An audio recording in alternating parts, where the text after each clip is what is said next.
우리 아까 방금 전에 읽은 시편 126편 말씀 1절 말씀 한번 다시 한번 읽어볼까요? 같이 한 목소리 한번 읽어보겠습니다. 1절 말씀 읽어보겠습니다. 여호와께서 시온의 포로를 돌려보내실 때에 우리는 꿈꾸는 것 같았도다. 네. 우리에게 하나님께서 새로운 꿈을 꾸게 하실 줄로 믿습니다. 여러분, 세상이 우리에게 주는 것과 기대와 또 정의와 다른 하나님이 우리에게 열어주시는 꿈, 하나님께서 성취해 가시고 또 그 꿈을 이루어 가신 하나님을 붙잡고 우리의 걸음이 나아갈 수 있도록 인도해 주실 줄도 믿습니다. 여러분, 우리가 살아가는 세상에는 수많은 구원자들이 있습니다. 이렇게 말하니까 이상하죠? 세상에는 정말 많은 구원자들이 있어요. 우리가 일주일 동안 만났던 모든 것들이 다 구원의 이름으로 우리 안에 찾아옵니다. 직장, 어떤 사람에게 직장이 구원일 수 있어요. 어떤 사람에게는 학식이, 공부가, 학교가, 어떤 사람에게는 어떤 능력이, 어떤 사람에게 어떤 경험이 자신의 내일을 구원해 줄 것 같은, 자신의 내일을 장담해 줄 것 같은 그런 구원의 이름이 될 수도 있습니다. 여러분, 세상에는 그리고 또 다른 수많은 이 구원의 운동들도 있습니다. 여러분, 우리가 사는 세상에 수많은 운동들이 있죠. 노동의 해방, 인권의 해방, 또 여러 가지 평등의 문제들, 곳곳에서 우리 인간이 경험하고 있는 고통과 억눌림과 억압을 벗어날 수 있도록 하는 수많은 운동들이 우리 주변에 있습니다. 여러분, 그만큼 우리는 자유를 뺏기고 그만큼 우리의 생명을 자꾸 침해당하면서 살고 있는 것 같아요. 근데 여러분, 다양한 원인을 분석하고 어떻게 하면 우리 인간이 경험하는 고통과 좌절과 상실, 아픔을 벗어날 수 있을까 하는 이 물음, 그러나 답은 우리가 얻지 못하고 있어요. 여러분, 많은 것들에서 많은 그리스도가 있다고 말하고 구원이 있다고 얘기하지만 우리 인간이 정말 참으로 구원을 경험하고 우리 인간들의 삶에 정말 풍성함과 은혜, 구원, 자유, 해방, 이 기쁨을 허락할 수 있는 것은 오직 우리를 구원하시는 그리스도 안에서만 경험할 수 있는, 인간이 붙잡을 수 있는 마지막 구원의 틀이 바로 예수 그리스도 안에 있다는 사실들을 오늘 우리는 다시 한번 확인하고 믿을 수 있어야 할 줄 믿습니다. 예수님 말고는 다른 구원이 없습니다. 예수님 위에 우리 인간의 삶에 돌파구 없습니다. 예수 그리스도 말고 하나님이 우리에게 열어주실 다른 약속은 존재하지 않습니다. 우리가 다른 길을 찾고 다른 노력을 기울일수록 우리는 더 큰 절망과 더 큰 허무와 만나게 될 뿐이죠. 여러분, 우리가 경험하는 모든 고통, 모든 절망, 아픔, 상실, 두려움, 좌절, 이 모든 것들의 원인이 우리는 계속 공부해왔죠. 하나님이 우리 삶에 하나님이 주인 되셔야 되는데 그분이 주인 되시는 삶을 잃어버리고 하나님이 함께 계셔서 우리의 삶을 지배하고 통치하고 갖고 가시고 인도해 주시는 삶을 살지 못함으로 우리가 늘 상실도 느끼고 결핍도 느끼고 아픔도 경험하고 괴롭기 짝이 없는 삶을 살 수밖에 없다. 그래서 하나님 없는 삶의 자리를 우리는 죄라고 말하고 그런 죄의 자리에 있는 죄인은 참으로 불쌍한 존재다. 우리 말씀 나눠왔어요. 죄는 자신의 삶의 자리에서 하나님을 내어쫓은 그런 상태를 말합니다. 여러분, 만약 지금 내 삶에 하나님이 계시지 않다, 나의 삶에 하나님께서 내 삶을 붙잡고 계시다는 것이 확신들지 않는다면 우리 지금 참으로 불쌍한 영혼인 거예요. 우린 지금 예수님이 너무 필요한 거죠. 왜요? 우리의 인생과 삶을 구원하신 하나님, 지금 내 곁에 찾아와 계신 하나님을 약속하는 것이 바로 예수님이거든요. 예수님이 지금 우리 가운데 계심에도 하나님이 보이지 않는다면 우리 참으로 불쌍할 수밖에 없어요. 여러분, 허무와 절망에서 벗어나서 우리가 다시 구원을 얻고 해방을 누리고 행복을 찾을 수 있는 길은 돌아가는 거예요. 어디로요? 하나님께로. 하나님 품으로 돌아가는 거죠. 예수님을 통해서 우리는 뭘 만나야 되냐면 성공을 만나는 것이 아니라, 예수님을 통해서 우리가 뭘 가져야 되냐면 세상의 명예를 갖는 게 아니라 예수님을 통해서 우리의 주인 되신 하나님이 어디 계신지를 발견하고 예수님을 통해서 하나님이 지금 내 안에서 무슨 일을 해하시는지를 볼 수 있어야 되는 거예요. 예수님을 통해서 우리는 오늘 이 시대에 아무것도 살 수 없다고 말하는 이 절망의 시대에 그러나 하나님이 일하고 계시다는 것을 볼 수 있어야 되는 거죠. 예수를 믿는 자들에게는 지금 이 시대에도 이 시대를 관통하며 역사하시는 하나님의 그림자가 보이는 거예요.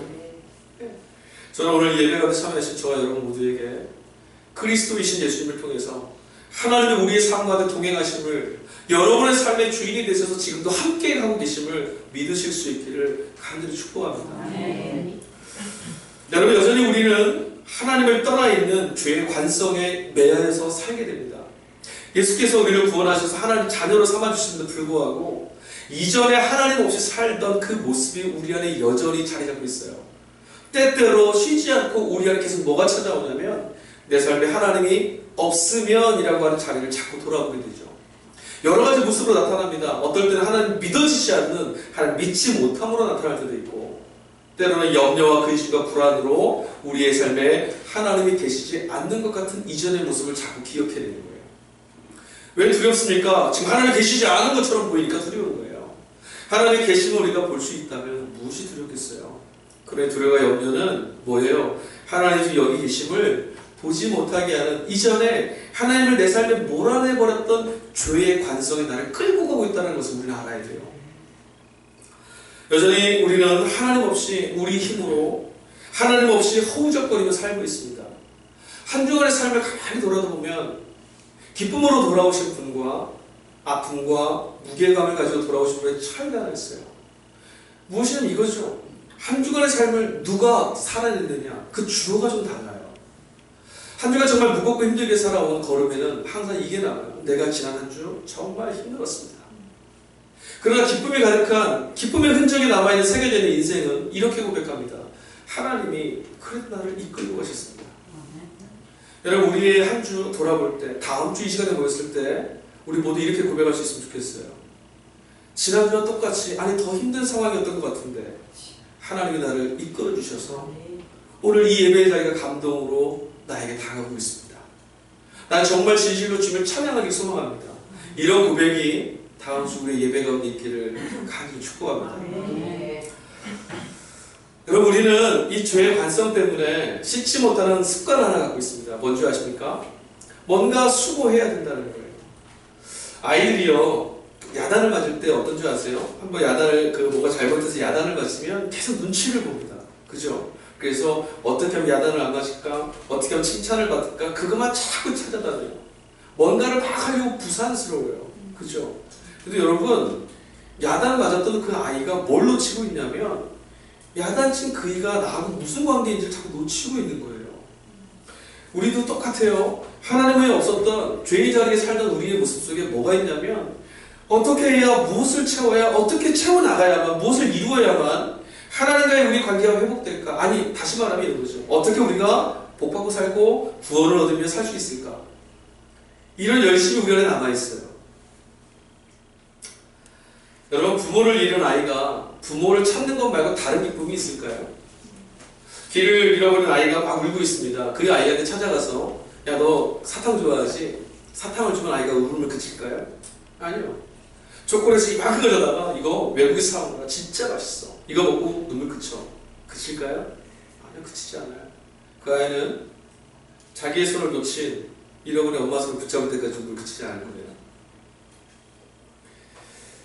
자유와 행복은 인간에서 경험해야 될, 우리가 경험해야 될 자유와 행복, 구원은요, 참되신 예수 그리스도를 만나는 길, 그것 말고는 없어요. 근데 여러분, 예수 그리스도를 만나는 길은 우리가 걸어가는 것이 아니고요, 우리가 길을 만드는 게 아니에요.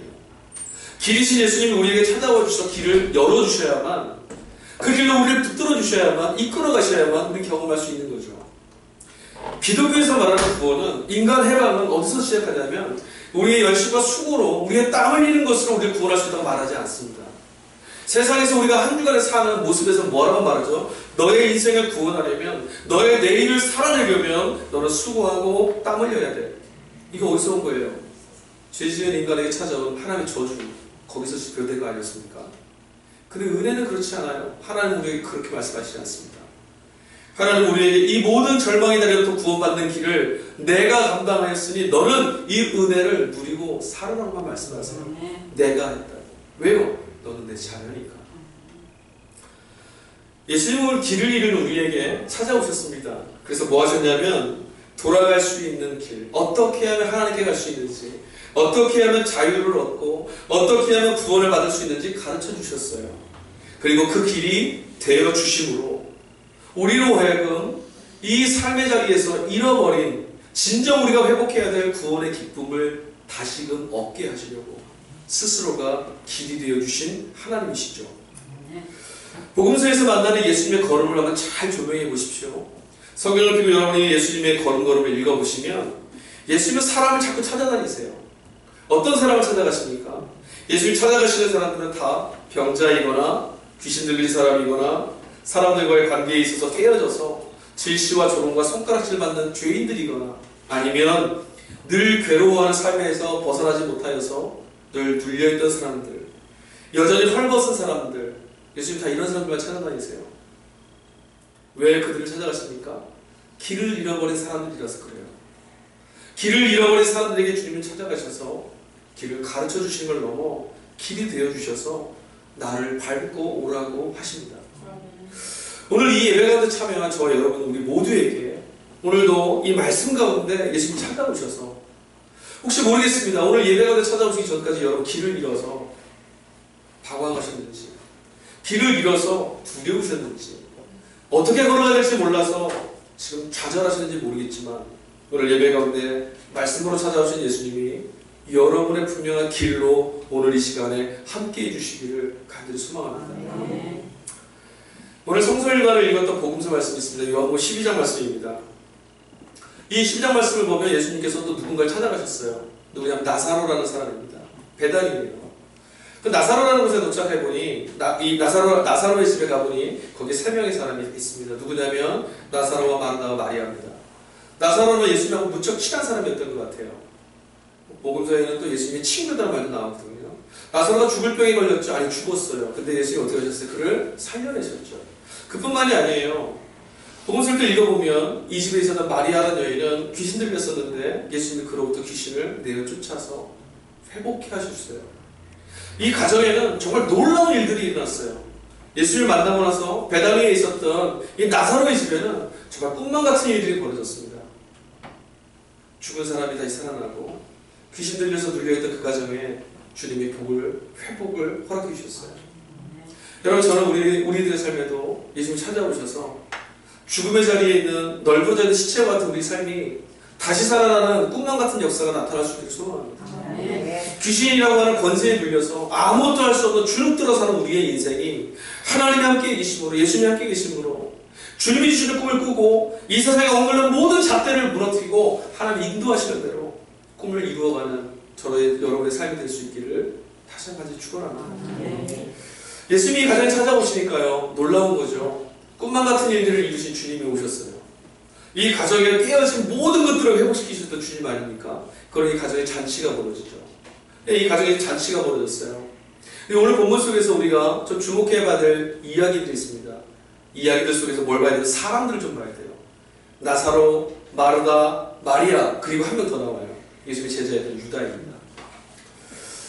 여러분 이 본문 속에서 우리가 좀 봐야 될 건 뭐냐면 사람들의 거리감이에요. 거리감. 한번 잘 보세요. 오늘 본문의 말씀 보면 나사로는 어디 있었냐면 예수님이 함께 하시는 사람들 가운데 식사하는 자리에 그곳에 사람들과 함께 있었다 이렇게 나와요. 예수님이 식사하시는 그 방 안에 있는 것 같지만 뭔가 지금 요한은 나사로가 예수님과 가까이 있는 것 같지 않게 기록하고 있어요. 사람들과 같이 있더라 이렇게 얘기해요. 본문의 말씀에 예수님 곁에 있더라 이렇게 말하지 않았어요. 예수와 함께 밥 먹고 있던 사람들 가운데 있더라. 그 다음에 마르다 볼까요? 마르다는 어디 있었냐면 지금 음식을 장만하고 상을 차리고 손님을 접대하고 잔치를 막 꾸려가고 있습니다. 열심히 일하고 있습니다. 예수님이 이 집에 찾아오셨거든요. 잔치를 배설한 주인 입장에서는 잔치를 잘 준비하지 않으면 안 돼요. 누군가 해야 될 일이잖아요. 그렇죠? 열심히 준비하고 있어요. 그런데 이 마르다와 예수님의 거리는 좀 멀어요. 그렇죠? 예수님 방 안에 계시는데 마르다는 저쪽에 있어요. 마리아 볼까요? 마리아는 몰라요. 여기 어디 있는지 모르겠어요. 근데 갑자기 그가 나타납니다. 나타나서 뭐 하냐면 향유, 나드 한 그릇을 가져다가 그것을 예수님 발에다 붓고 자신의 머리털로 예수님 발을 닦아주고 있습니다. 본문의 말씀 속에서 이 나드 한 근이 굉장히 가치 있는 거라고 얘기해요. 군인이나 성인 한 사람이 1년 동안 모아야 될 정도의 금액이래요. 그러니까 엄청나게 비싼 거죠. 이것을 뭐 했냐면 예수님의 발에다 붓고 그 방 안에서 예수님의 발을 닦아드리고 있습니다. 마리아는 지금 예수님과 아주 가까이 있어요. 그 다음 유다예요. 유다는 예수님의 제자입니다. 그 잔치에 찾아와서 예수님과 밥 먹고 있어요. 방 안에 같이 있습니다. 근데 유다는요 심리적으로 거리가 제일 먼 사람이에요. 마리아가 예수님께 이 향유를 붓고 있을 때 유다는 이렇게 말합니다. 야, 저 비싼 걸 저렇게 붓다니. 저것을 가지고 불쌍한 사람들, 가난한 사람들 나눠주면 얼마나 귀하게 사용할 텐데. 유다의 관심은 어디에 있냐면 돈에 있습니다. 유다는 예수님 곁에 있음에도 불구하고 예수님과 거리가 너무 멀었어요. 마리아는 지금 이 공간에 같이 있지는 않았지만 예수님 발밑까지 찾아갑니다. 마리아에게 중요했던 건 오늘 이 가정에 정말 중요한 이 잔치가 벌어진 목적과 이유를 분명히 알았던 거죠. 왜 잔치가 벌어졌어요? 예수님 때문에. 그들의 가정에, 절망이 가득했던 그들의 가정에 꿈만 같은 일을 이루신 예수님, 자신의 운명을 자유로 해방으로 구원하신 예수님이 찾아오셨기 때문에 그에게는 예수님 말고 다른 건 보이지 않았어요. 여러분, 우리가 정말 좋아하는 것, 우리에게 정말 중요한 것 외에는 다른 건 원래 보이지 않는 거예요. 내가 이것을 좋아한다고 말하지만 다른 것도 보이면 여전히 이건 나에게 유일한 만큼 중요한 건 아닌 거죠. 마리아에게는 오직 예수님밖에는 보이지 않았어요. 왜요? 그의 인생을 구원한 유일한 분이거든요. 여러분, 우리의 걸음은 지금 예수님과 얼마나 가까이 있습니까? 우리의 인생에 새로운 일을 행하시고 구원하실 예수 그리스도와 우리의 마음과 우리의 영혼은 얼마나 가까이가 있습니까? 예수님이 무엇을 하실까? 예수님이 어떻게 하실까? 무엇을 우리에게 주실까 말고요. 예수 그리스도와 우리는 얼마나 가까이에 있습니까? 이게 오늘 본문의 핵심이 아닐까 싶습니다. 이곳에서 만나는 이들은 모두 우리들의 삶을 보여주는 것 같아요. 마리아, 마르다, 나사로, 유다, 그리고 그 주변에서 많은 잔치에 참여했던 사람들, 다 우리들 모습하고 겹쳐 있어요. 본문에서는요, 요한은 이 본문 속에서 뭔가 우리에게 전해줄 목적만 갖고 있어요. 다른 거 설명할 필요가 없는 거죠. 요한은 이렇게 말하는 거예요. 주님의 시선으로 보는 것하고 우리의 시선으로 보는 게 뭔가 다르다는 거죠. 주님도요, 이 잔치자리에서 음식도 준비되어 있고 자기를 수고하는 사람들도 있고 많이 있었지만 오늘 이 잔치에서 자신의 발밑에 무릎 꿇고 자신을 부여하고 있는 마리아밖에 보지 않겠어요. 여러분, 우리는 혼자서 음식 준비하고 마르다 보면 조금 마음이 불편해집니다. 왜 혼자 저러고 있어야 되죠? 다른 사람들은 뭐 하는 거예요? 나사로는 예수님 곁에 가서 다른 사람들과 식사하고 있어요. 우리 명절 때 보면은 흔히 보는 모습이에요. 마리아는 어디선가 혼자 나갔다가 자기가 준비했던 고기한 거 들고 와서 방 안에서 그걸 깨고 그걸 드림으로 예수님의 사랑을 독차지하고 있습니다. 얄밉죠. 준비를 내려다보고 있는데. 무슨 열심히 하고 있는 마르다 보면 안쓰러운 거예요. 그러나 여러분, 예수님이 마르다를 사랑하지 않는 건 아니에요. 예수님의 관심은 뭐가 있냐면 이 잔치에 참여한 모든 이들, 아니 이 잔치를 읽고 있는 우리에게 가치를 바꿔주시는 거예요. 아까도 우리 말씀을 처음에 열릴 때 이 말씀을 드렸어요. 여러분, 인간의 해방은, 인간의 구원은 우리가 무엇을 행하는 데 있지 않습니다. 우리를 구원하신 그리스도와 함께 우리가 어떻게 같이 있느냐, 그와 복복을 바치며 그의 생각과 그의 뜻과 그의 걸음에 어떻게 함께 걸어가느냐, 여기에 달려있어요. 마르다 열심히 하고 있어요. 그렇죠? 그러나 여러분, 열심히 해야만 구원받는다면, 열심히 땀 흘리고 살아야만 그의 대가가 인정받는다는 것은 하나님 나라의 가치하고는 다른 거예요. 우리가 사는 세상이 어때요? 여러분에게 어떻게 일주일간 무엇을 요구했습니까? 열심히 땀 흘리라고 요구하지 않았어요? 수고하라고. 정말 열심히 했는데도 그것밖에 못하냐고. 그게 세상의 이야기였잖아요. 여러분, 무엇인가를 해야만 인정받을 수 있다면 그 순간부터 사람은 존재하지 않아요. 신기한 게 뭔지 아십니까? 돈이 지배하고 대가가 지배하는, 대가의 가치가 지배하는 세상에서는요, 사람은요, 가치로 존재할 수가 없어요. 무엇인가를 해야만 인정받는다면 거기에 사람은 존재하는 일만 남는 거예요. 그것이 없으면 저 사람은 존중받을 수 없어요. 여러분, 우리가 세상에서 헐벗고 세상에서 상실감을 누리고 고통받는 이유가 여기 있지 않습니까? 나는 열심히 했음에도 불구하고 세상의 기준에 맞지 않으면 가치 없는 사람이 되는 거죠. 예수님은 그걸 필요로 하지 않아요. 행복해지고 싶었지만 행복을 이루는 수단으로 내몰리는 순간 우리는 행복한 거리가 먼 존재가 됩니다. 여러분, 예수님하고 얼마나 가까이 있느냐, 하나님을 바라보고 있던 예수 그리스도와 우리가 얼마나 마음을 겹쳐 있느냐가 더 중요합니다. 빌립보서 말씀을 읽어보니까, 오늘 서신서 말씀 빌립보서 말씀에 보면 바울이 이렇게 외치는 소리가 들려요. 기뻐하십시오. 빌립보서는요, 특별히 기쁨에 관한 책인데 우리가 오늘 읽었어야 될 성서일과 빌립보 3장 말씀에 볼 주제는 이거 하나예요. 기뻐하십시오. 여러분, 기뻐하십시오. 나는 어떤 사람인 줄 아세요, 여러분? 이렇게 얘기를 시작해요. 나는 세상에 이렇게 잘난 사람이었어요. 나는 이만큼 대단한 사람이었어요. 그런데 나는 이제 그리스도 예수 안에서 이 모든 걸 해로 여기고 배설물로 여깁니다. 나는 예수 그리스도를 얻고자 이 모든 걸 다 버렸습니다. 이렇게 말해요. 여러분, 바울의 이 말을 들으면 좀 찔리지 않으세요? 바울은 지금 내가 예수 그리스도를 만난 이후에 이전에 내가 행하던, 내가 갔던 모든 것들 다 해로 여깁니다. 바울은 그걸 다 배설물로 오물통에 버렸어요. 여러분, 오늘 우리는 바울이 오물통에 버렸던 그것을 끄집어다가 내게 가장 중요한 것을 담아두려고 하지 않습니까? 예수님을 통해서 그 오물통에 바울이 버렸던 것들을 다시 내 안에 채우려고 하지 않습니까? 바울은 단호하게 말합니다. 나는 예수를 만나서, 예수를 얻고 나서 이 모든 것들을 해로 여기고 배설물로 여겼습니다. 기뻐하십시오. 여러분, 여기서 우리가 하나 들어야 될 게 있습니다. 여러분, 주눅 드실 필요는 없어요. 나는 그게 배설물로 여겨지지 않아. 나는 여전히 세상에 있는 것들, 내가 추구하던 여전히 소중한데, 그거 중요한 거예요. 바울이 우리에게 이렇게 말하지 않았어요. 배설물을 여기십시오, 이렇게 말하지 않았어요. 그렇죠? 바울이 뭐라고 말했어요? 기뻐하십시오. 그리스도 예수 안에서 기뻐하십시오. 이게 문제예요. 그리스도 예수 안에 있는 기쁨을 발견하였더니 뭐가 됐냐면, 이전에 내가 추구해왔던 모든 것들이 사실상 예수를 얻는 데 있어서 해가 된다는 걸 알게 됐고 가치 없다는 걸 알게 된 거예요. 이걸 끌어내야지? 아니, 그렇게 되지 않아요. 제가 설교 때 자주 말씀드렸죠. 그렇다고 오해는 하지 마세요. 제가 세속에 살고 있지만 세속에 타락한 존재는 아닙니다. 저 돈 되게 좋아하는 사람이에요. 돈 많으면 하고 싶은 게 너무 많아요. 돈 있으면 사고 싶은 것도 있고, 하고 싶은 것도 있고, 가고 싶은 것도 있고, 먹고 싶은 것도 있어요. 그러나 여러분, 돈이 있어서 내가 편한 것과 돈이 가져다는 기쁨과 예수 그리스도를 만나서 우리 안에 누리는 기쁨은 같을 수 없어요. 저에게도 마찬가지예요. 저에게는 세상의 것들 참 좋지만 그럼에도 불구하고 그리스도 예수 안에서 누리게 되는 기쁨과 비교할 수가 없죠.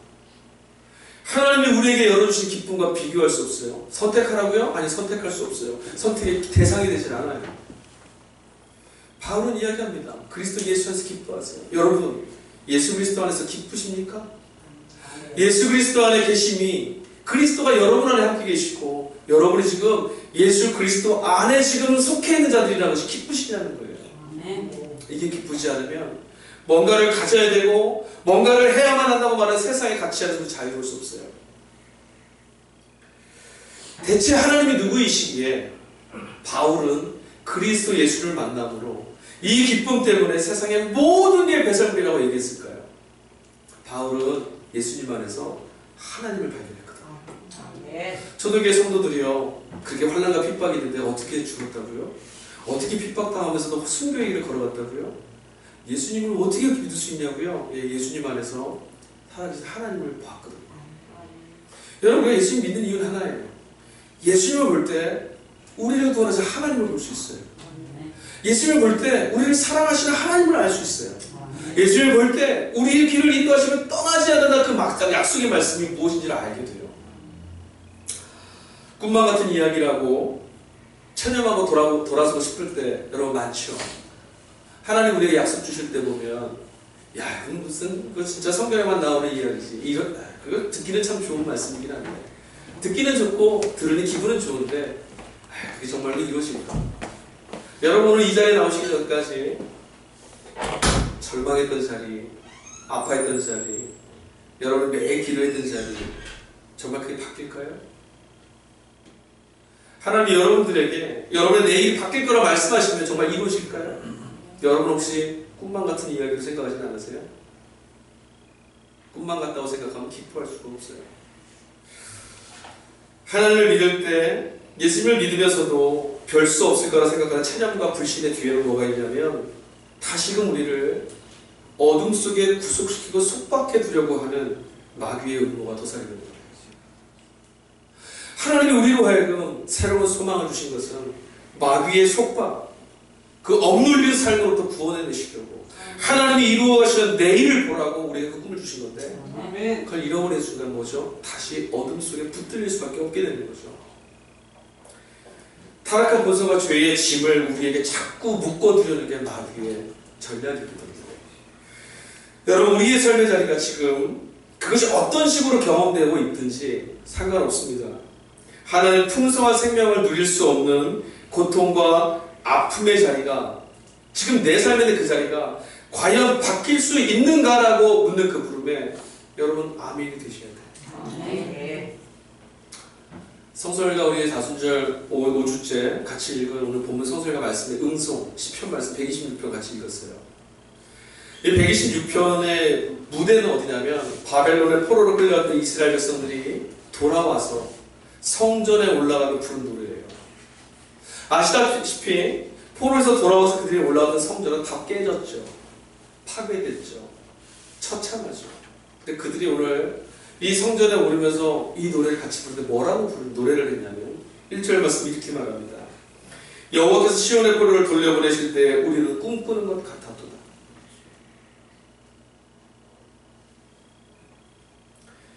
이스라엘로 돌아와서 성전에 올라가며 이 노래를 부르던 그들이 뭐라 말하냐면 야 정말 꿈만 같구나.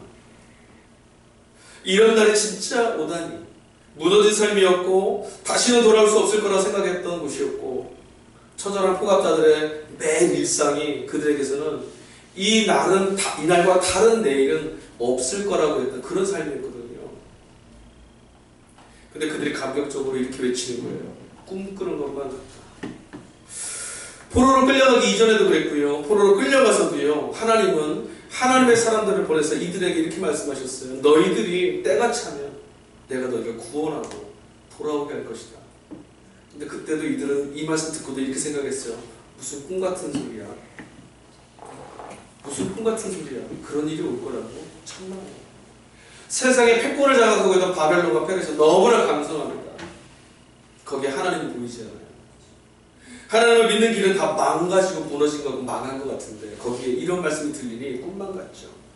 아니 꿈처럼 허무하게 짝이 없어요. 그런데 오늘 이들이 뭐라고요? 우리가 이곳에 있다니 비록 무너지고 깨어졌지만 하나님 우리를 다시 돌려보내셔서 이곳에 인도하셨다니 정말 꿈꾸는 것 같아요. 시편 기자는 이 노래 부르면서 지금 모든 슬퍼하고 괴로워하고 포로된 자들에게 자신들이 외치는 이 소리를 듣기를 원하고 있어요. 지금 아직도 포로에 끌려가서 눈물을 흘리는 자들에게 이 소리를 외치고 있는 거죠. 꿈만 같은 이야기에 오늘 우리 서 있습니다. 여러분, 그 꿈이 아니에요. 그 말은. 그리고 슬퍼하며 처연한 운명과 삶 가운데 눈물의 씨를 뿌리고 있는 사람들에게 이렇게 말합니다. 하나님께서는 기쁨으로 달을 거두고 돌아올 수 있도록 하시는 분이십니다. 왜요? 이들이 그랬거든요. 무슨 꿈 같은 소리야 라고 외쳤을 때 그들은 늘 울고 있었어요. 근데 꿈만 같았던 일이 이루어지고 보니 하나님이 그 눈물의 씨앗을 기쁨으로 바꿔주시는 분이었구나 알게 된 거죠. 여러분 우리도 이것을 기억해야 됩니다. 여러분들이 어느 곳에 서 있든 관계없어요. 눈물을 흘리고 있는 그 자리여도 괜찮고요. 소망이 없어서 깨진 자리도 괜찮습니다. 우리 무엇을 기억해야 되냐면 하나님은 눈물을 흘리는 그들에게 찾아가셔서 그들을 기쁨의 달을 거두는 자리에 인도하시는 분이라는 거예요. 아까 요한복음 읽으면서 보지 않았어요? 예수님 누구를 찾아가신다고요? 병들고 깨어지고 상해 있는 자들. 하나님 그런 분이시죠. 과연 이들이 들었던 꿈만 같았던 그 예언, 이런 일이 올 거란 말이 야 무슨 꿈 같은 얘기야 했던 그 예언은 무슨 말씀이었을까요? 오늘 이사야서 말씀이 그거예요. 제가 주보에다 실어드렸어요. 일독서로 준 이사야서 43장 말씀입니다. 이사야 선지자가 이스라엘 백성들이 그렇게 말했거든요. 하나님이 너희를 구원하신다. 하나님이 너희와 함께 하실 거야. 그래서 뭐라고 이야기를 했었냐면 43장 말씀에 이런 얘기를 해요. 우리 이사야서 43장을 찾아가 볼까요? 한번 읽어보겠습니다.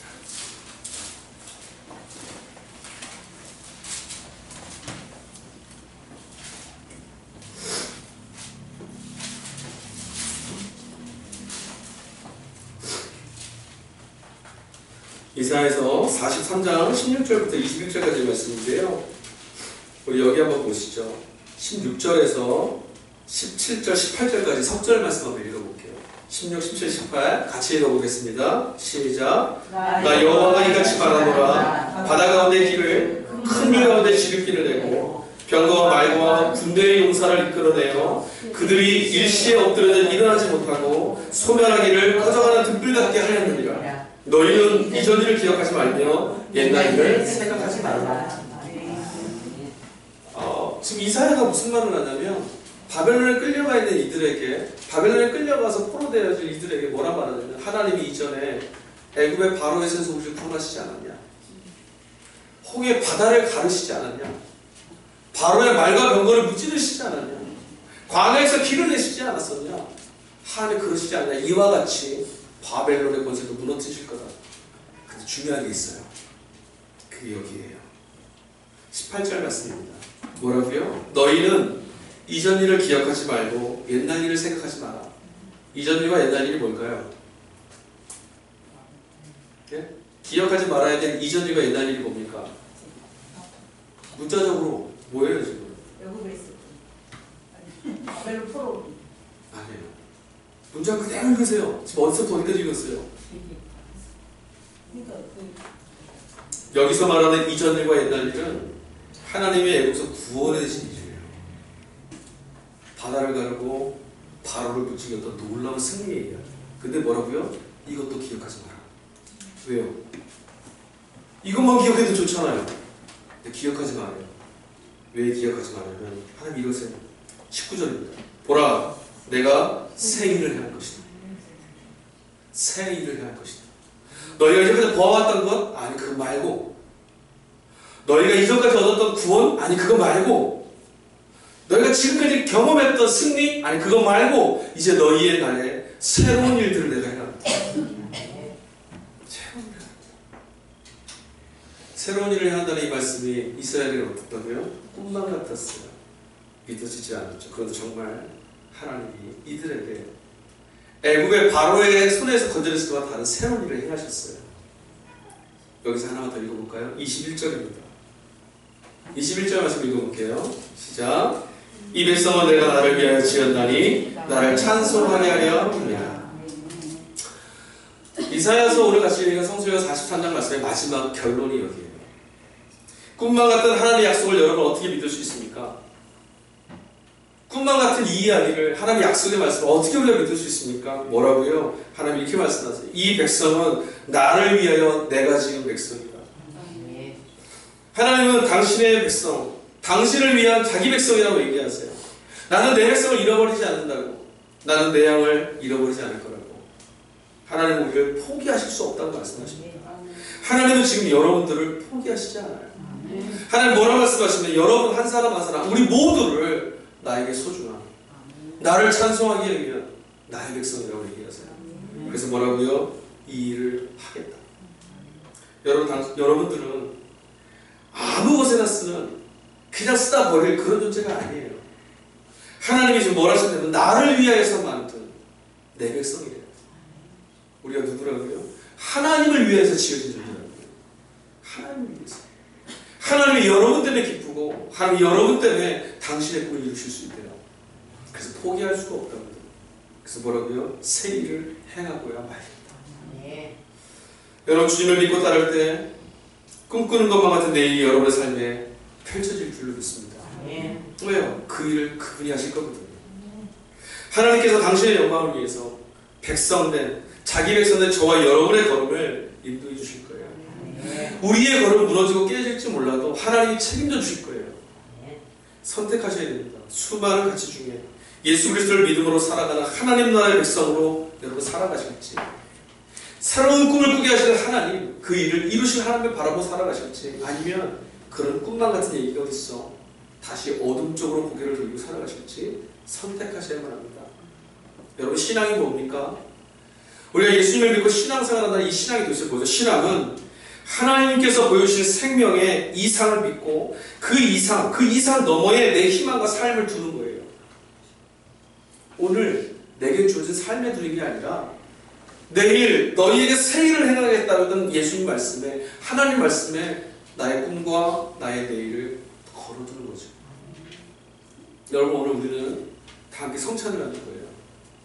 여러분, 성찬, 이 빵과 포도주, 우리 이거 먹는다면 뭐가 달라지겠습니까? 빵이고 포도주예요. 그런데 뭐라고요? 주님 이렇게 말씀하셨어요. 너희가 나를 기억하고 이거 함께 할 때 내가 너희와 같이 하고 내 살이 너희와, 내 피가 너희와 함께 하고 이런 꿈과 같은 일이 벌어질까요? 믿음으로 우리 이곳에 참여합니다. 그때 하나님이, 예수께서 우리의 인생과 삶을 걸어 새 일을 행하시기 위하여 자신의 살과 피를 나눠주신 그 은총의 시간이 우리 안에서 예수와 하나님의 사건으로 바꿔주실 거예요. 여러분, 우리 성찬을 같이 참여하면서 헛된 것 같았던 그 꿈을 이루신 하나님, 너희와 함께하고 너희의 꿈을 이끌어가겠다는 예수의 말씀을 다시 한번 기억해 볼 수 있는 소망합니다. 우리 이 시간에 이렇게 성찬 나누실 터인데, 성찬 나누시기 전에 같이 기도했으면 좋겠어요. 세 가지 기도의 제목 좀 기도하겠습니다. 하나님의 통치와는 전혀 상관없이 악으로 치닫는 세상을 위해서 나서 기도하겠습니다. 그리고 두 번째, 고통당하고 있는 이들을 위해서 기도하겠습니다. 주님의 마음은 바로 거기에 있어요. 그런데 여전히 세상은 고통이 가득합니다. 여러분, 하나님의 통치가 회복될 수 있기를 위해서 기도합시다. 세 번째, 교회를 위해서 기도하겠습니다. 교회는 하나님의 통치와 가치를 따라 사는 하나님의 백성들이 모여있는 공동체죠. 우리가 하나님의 오르심을, 하나님 언제나 오르심을 증거하는 예수의 제자가 되게 달라고, 생명을 나누고 생명의 역사를 증거하는 그런 공동체가 되게 달라고, 세 가지, 세상과 고통받는 자들과 교회를 위해서 이 시간 함께